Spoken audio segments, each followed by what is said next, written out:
Devlin here again, with some warped perspective of mine.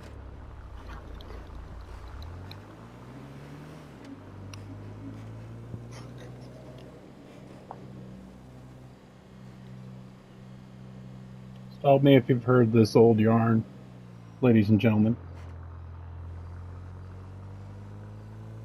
Talent makes themselves a space, earned via their labor and sacrifice and expertise. Their dedication to a craft and the disciplines associated with it, said social club or organization or business or society or your name friggin' here, gains a prominence because true tradesmen push the product and or service with sheer passion and dedication. The makings of a fine legacy. Cretins like weird feminist women and other assorted narcissistic freaks who don't even know their own gender then want this prestige without all that skill and perseverance and work, yet still feel as though they are entitled to it by virtue and permission of their own ego and selfishness.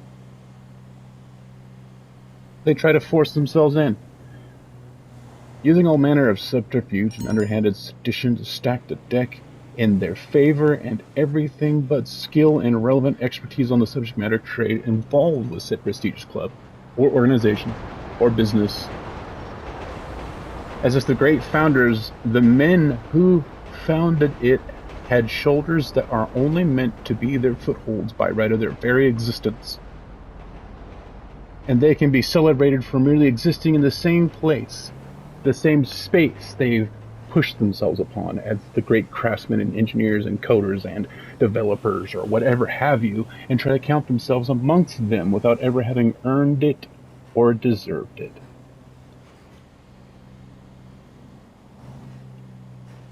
Once these creeps get in, they start pushing others out and stacking the deck with other freaks like themselves, while getting rid of the actual talent and relevant skill sets using HR complaints and lawsuits and allegations, defamation, gossip, harassment, subversion, lies, all sorts of dishonorable methods that just serve to unbalance the aforementioned subject, society, or business, or product. Nothing is off the menu for these freaks.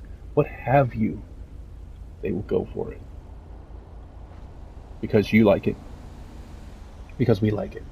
They unjustly absorb way more funding than they deserve, while pushing dumb ways to get themselves more and more like a tapeworm, and essentially eat said collective company, product, intellectual property alive from the inside out, therefore ruining jobs and careers, people who actually love to work in these things, legacy and tradition, out of their need for attention and to always be in the limelight like some kind of toddler that will crap their nappies in the store if mama doesn't buy them a candy. Said IP business or company will flounder for a while, being weighed down by these intestinal parasites, causing unnecessary melodrama in the workspace, making it toxic over imagined made-up slights in order to make sure they feel like they have supremacy in their workspace.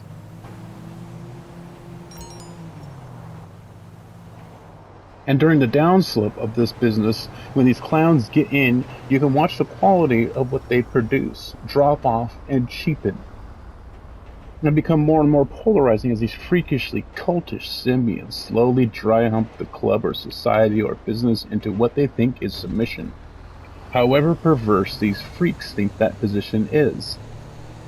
And considering how animalistic and pointless they are and act, and psychopathic they have, well, let's just leave that to imagination after looking at a pride parade, shall we? You, as a customer, then begin to hate this product. As workers who once loved their jobs got to watch their friends and coworkers get fired so they can only perform in silence to get by. No love of trade or passion if they want to keep their jobs, the leftovers, because they have no time to do all of that while they share the load's entirety as these freakish clowns just lounge around and let them do all the work. But they'll sure as hell take credit, won't they? The product becomes more woke, starts hosting drag queen story hour at the local library.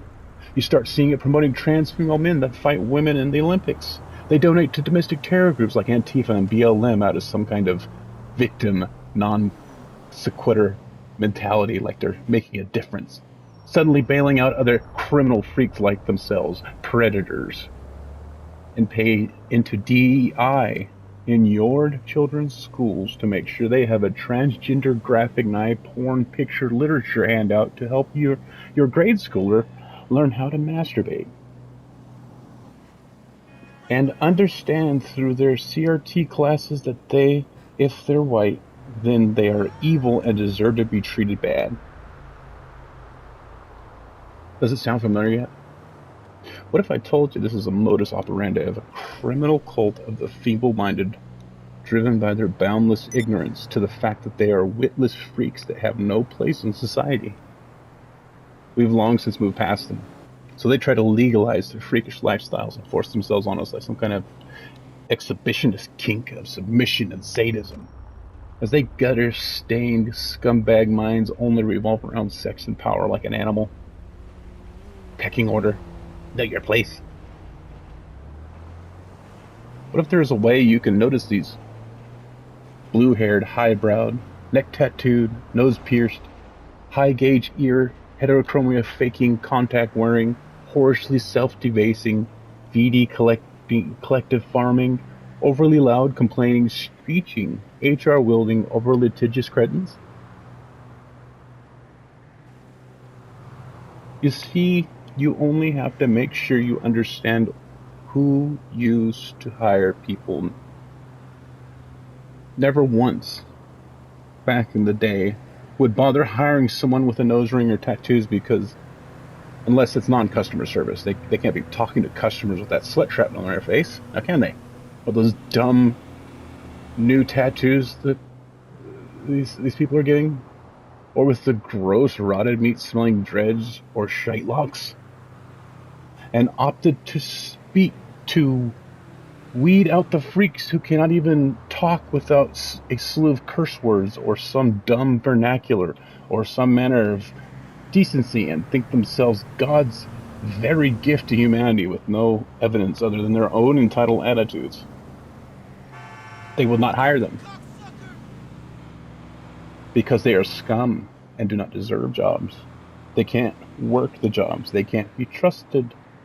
They'll also ruin the jobs for your other hardworking co-workers if you hire them due to how high impact they'll always be with nearly nothing to show for it productivity-wise. In fact, they're anti-productivity. They'll just get in the way. They love it because it equals attention, no matter how negative. Don't do it. If you have a male workforce, keep it male. You know, a female, whether she means to or not, is going to change the dynamic. So just don't if you want your business or legacy to have a future. If it is already in a gender diverse state, make sure you don't hire these freaks because they'll be sexually harassing people with the protection of the freaks that also infest HR.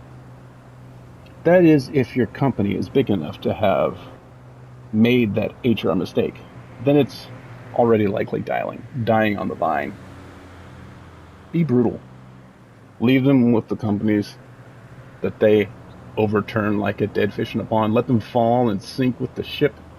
Let them sit in that building when the lights go off, frantically trying to do a job they could never do, that they lied about having training in, and panic as the walls close in. Let them go. Let them despair and salt the earth with the collective tears of their impotency and drink in the ashes of their avarice-filled lives. No more second chances, no more mulligans, no more fallbacks, no more Superman to save the day for these undeserving, over-entitled mutants. In the past years and decades of my life, I have learned an unfortunate fact of the matter. They have been allowed under the guise of tolerance and change to subvert our world. The sheer audacity of them doing this throat-cutting move makes it almost invisible because of how completely mentally and physically inept they tend to be. You wouldn't expect it. And repulsive to the core they are, and their values. One could be forgiven to not notice this. as to why a human tapeworm like this would ever dare to step beyond their ability to conceptualize the impact of their actions. And this is because they live with their impossibly massive amounts of shortcomings every day. And that is the source of these freaks' power. These cultists desperately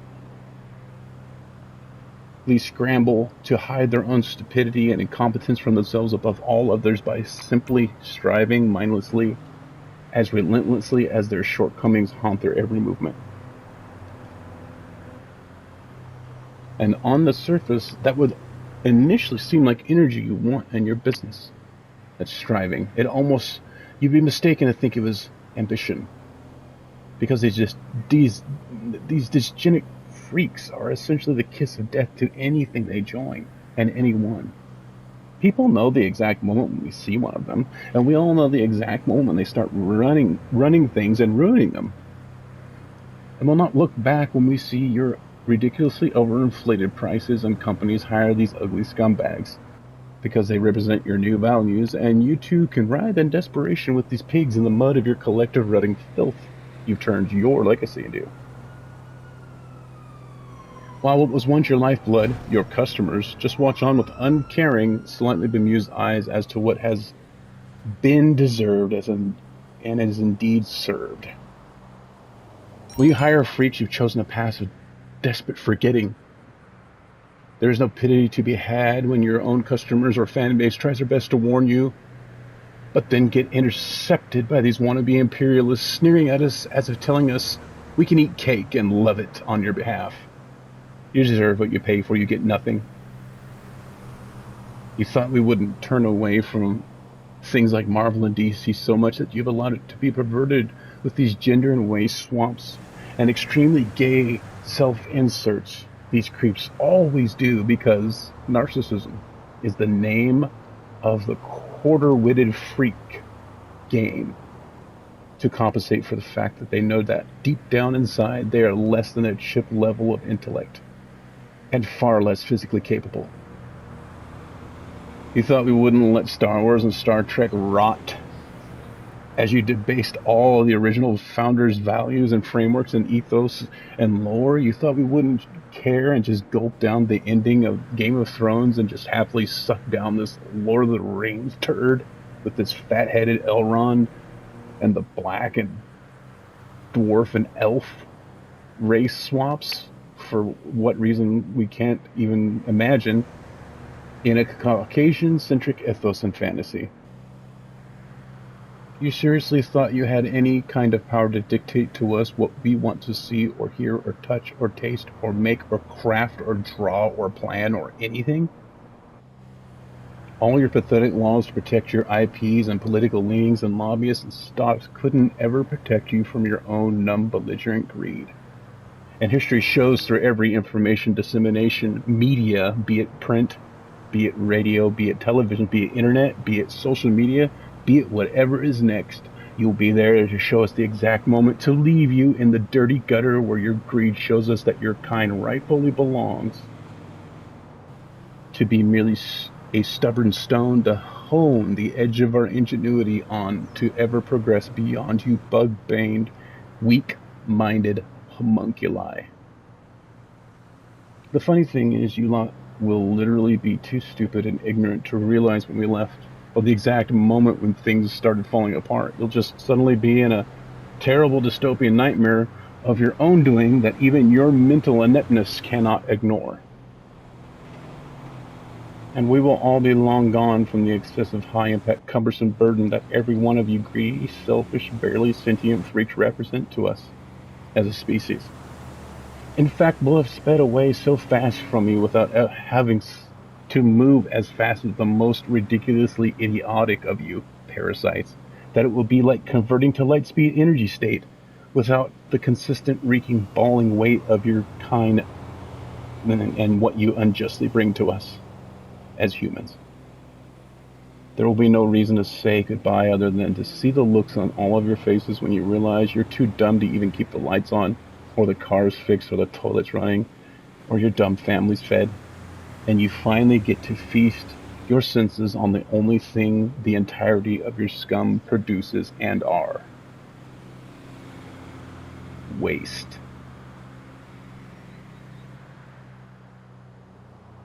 Have a good night.